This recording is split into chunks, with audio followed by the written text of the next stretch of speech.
Hi, I had a few requests over time to talk about the feeding and loading of bolt-action rifles, which was always interesting to me, but I didn't exactly know how to film the video, or I did, but maybe I was lazy. And so finally I thought, okay, well, I should look at it. And actually making this video, I learned quite a lot, which I'm happy to share with you. And I started with some of the most popular rifles. So this is a Winchester Model 70. You probably recognize the profile. It's XTR 308. It must have been made in the late 70s. You know, vastly improved from the earlier pre-64s, at least cosmetically. And even though these rifles generally, you know, aren't applauded as much as they should be, they're actually excellent rifles. Fantastic.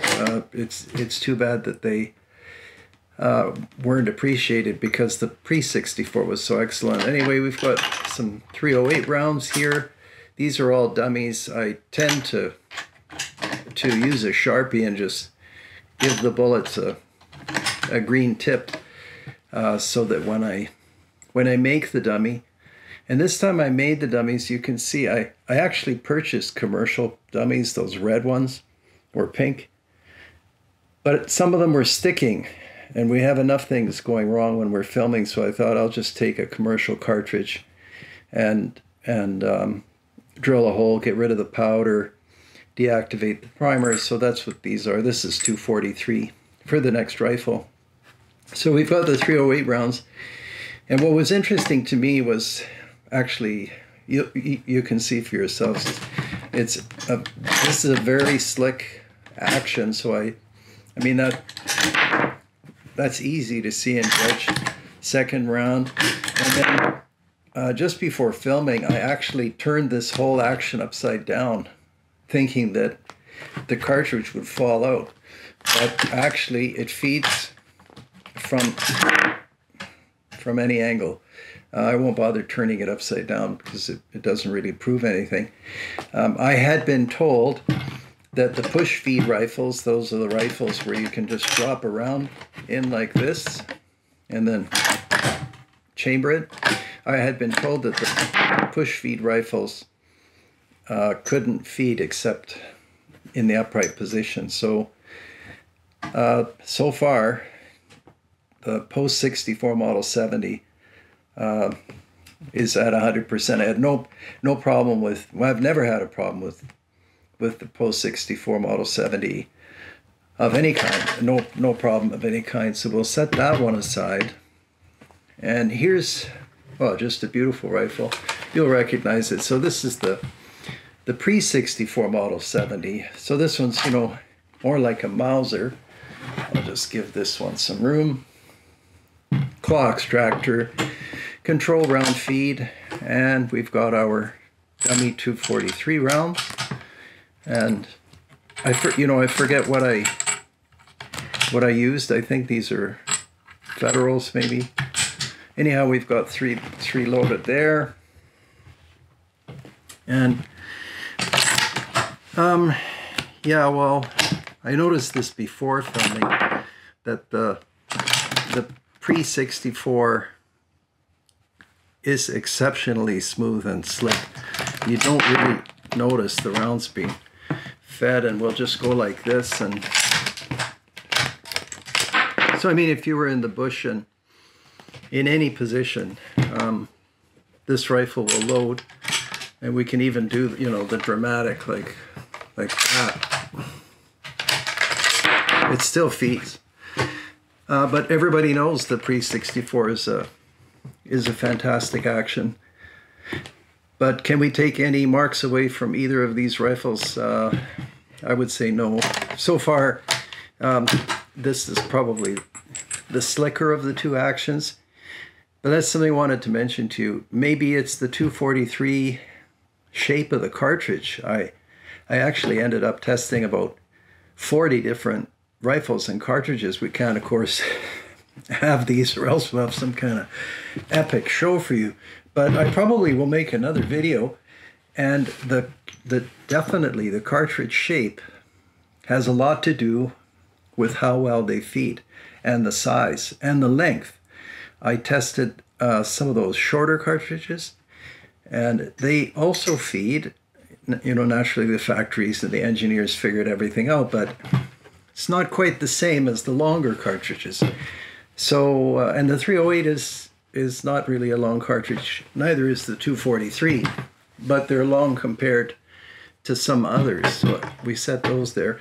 And now we have Remington 700, and we've got 223, and I think these are American Eagle rounds. I didn't use any magazine guns, just because for this test I thought it's better to stick with the floor plate. So no surprises with the Remington 700. Exceptionally smooth action.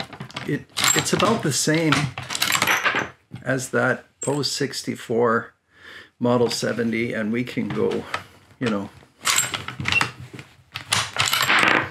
So no surprises with the Model 700. And I took out my Model 700 in 8mm Remington Magnum, and I took out with the 7mm Remington Magnum. And they're also slick. I have to say the 223, because it's a smaller round, I'm assuming that there is some kind of advantage to that. Very easy to load the 223. So that's the Remington 700. I'd say it's about the same as the Post 64 Model 70. What should we look at next? This is the Ruger 77. I didn't expect any troubles from the Ruger, and I didn't get any troubles. So 308 rounds, once again.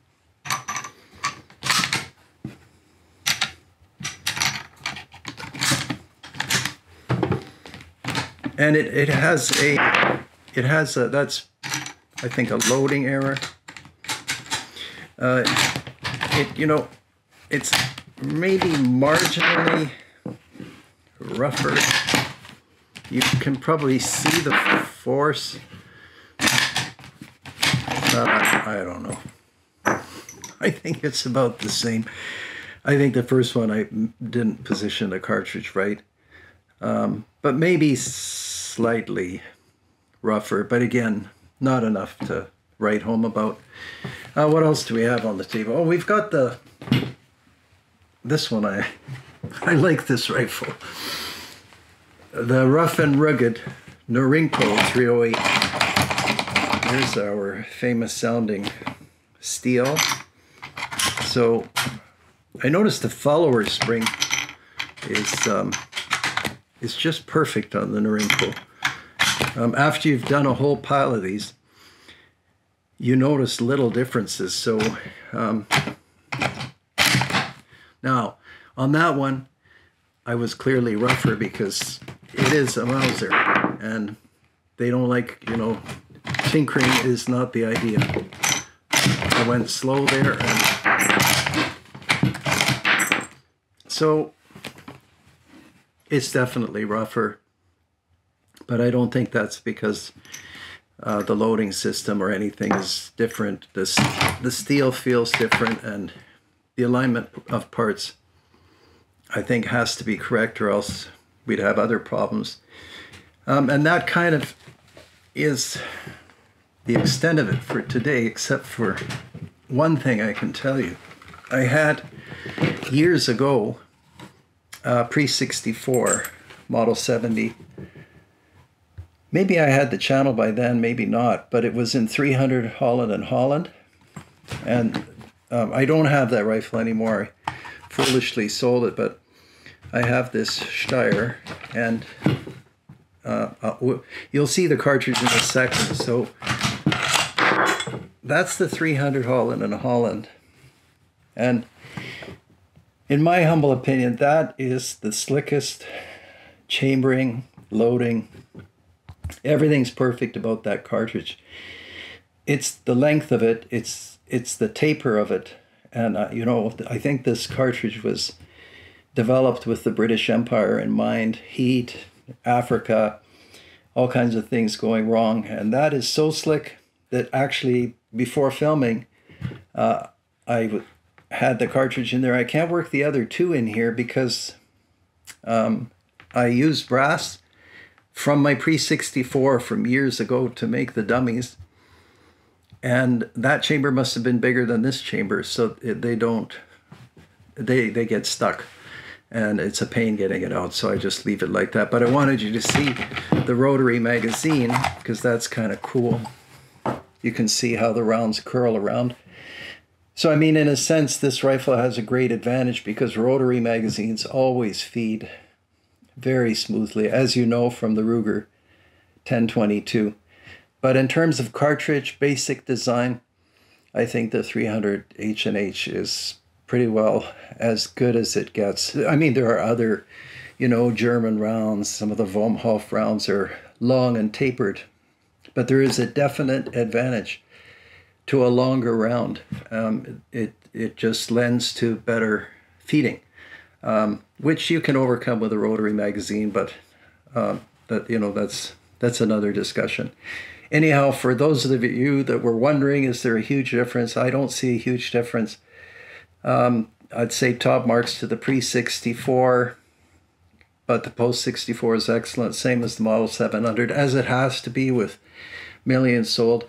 And then none of them compares to the slickness of that rotary magazine with the 300 Holland & Holland, because you've got the best of both worlds. The rotary magazine just puts that cartridge in the perfect position. All right, well, a bit of a, dry presentation maybe. Didn't get a chance to go shooting, so I thought I'll tackle this subject. And let me know if this is interesting to you. I could show you the, what was I working with? The 223 WSSM. That's interesting to watch work through in action, and some of the others. Anyway, as always, thanks for being here on the channel, and we'll see you next time. Take care until then.